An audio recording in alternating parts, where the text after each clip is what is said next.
About 2 centuries pass after the Merneptah Stela places the Israelites in Canaan. Families grow into tribes. Their population increases. Then, about 1000 BC, one of the Bible's larger-than-life figures emerges to unite the 12 tribes of Israel against a powerful new enemy. David put his hand into the bag. He took out a stone and slung it. It struck the Philistine in the forehead.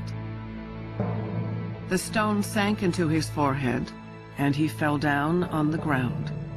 1 Samuel 17:49. The Bible celebrates David as a shepherd boy who vanquishes the giant Goliath, a lover who lusts after forbidden fruits, and a poet who composes lyric psalms still recited today. Of all the names in the Hebrew Bible, none appears more than David.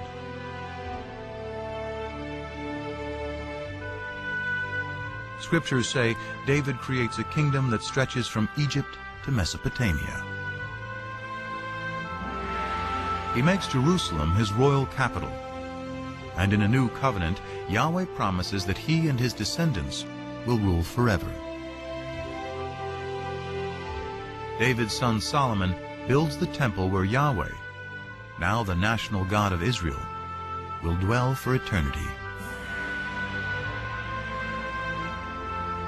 The kingdom of David and Solomon, one nation united under one God, according to the Bible. Now, some skeptics today have argued there was no such thing as a united monarchy. It's a later biblical construct, and particularly a construct of modern scholarship. In short, there was no David. As one of the biblical revisionists has said, David is no more historical than King Arthur.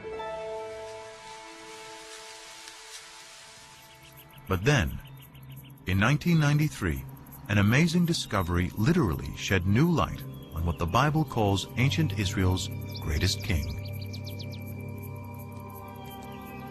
Gila Cook was finishing up some survey work with an assistant at Tel Dan, a biblical site in the far north of Israel today. The excavation was headed by the eminent Israeli archaeologist Avraham Biran. It was near the end of the day, and Cook was getting her last measurements when she hears a yell from below. And it was Biran in his booming voice yelling, "Gila, let's go." And so I waved to him, hold it, and continued working. Okay. After being summoned by Biran a second time, Cook had her assistant load her up. She started down the hill.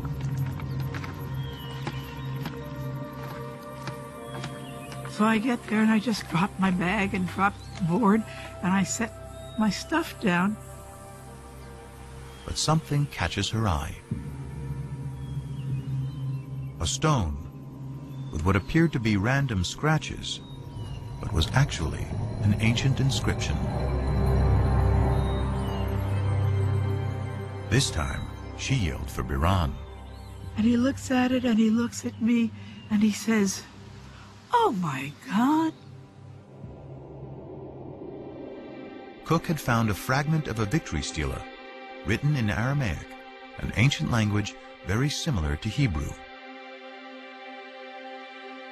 Dedicated by the king of Damascus, or one of his generals, it celebrates the conquest of Israel, boasting, "I slew mighty kings who harnessed thousands of chariots and thousands of horsemen. I killed the king of the house of David."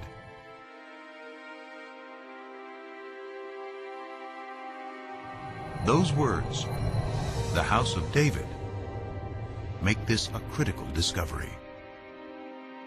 They are strong evidence that David really lived. Unlike Genesis, the stories of Israel's kings move the biblical narrative out of the realm of legend and into the light of history. The later we come in time, the firmer ground we stand on. We have better sources, we have more written sources, we have more contemporary eyewitness sources. When the biblical chronology of Israel's kings can be cross-referenced with historical inscriptions, like the Tel Dan Stela, they can provide scholars with fairly reliable dates. King David is the earliest biblical figure confirmed by archaeology to be historical. And most scholars agree he lived around 1000 BC, the 10th century. Could any of the Bible have been written during David's reign?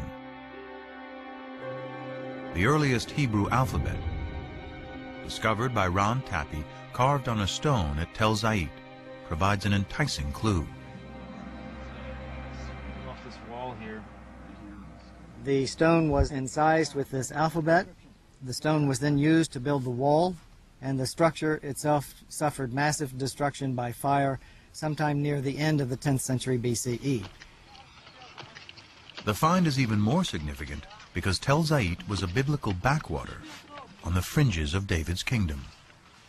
Surely if there was a scribe that could write this alphabet that far away, way out in the boondocks at the extreme western boundary of the kingdom, surely if there was a scribe that could do that out there, there were scribes, much more sophisticated scribes, back in the capital. Could these scribes have been in the court of King David and his son Solomon?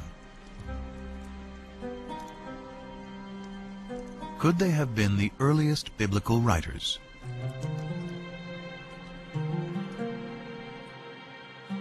In the 18th century, German scholars uncovered a clue to who wrote the Bible, hidden in two different names for God. According to one account, Abraham knew God by his intimate personal name, conventionally pronounced Yahweh. Passages with the name Yahweh, which in German is spelled with a J, scholars refer to as J. But according to other accounts, Abraham knew God simply by the most common Hebrew word for God, which is Elohim.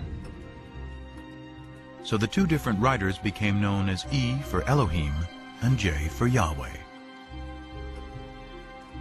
Most likely based on poetry and songs passed down for generations, they both write a version of Israel's distant past. The stories of Abraham in the Promised Land, Moses and the Exodus.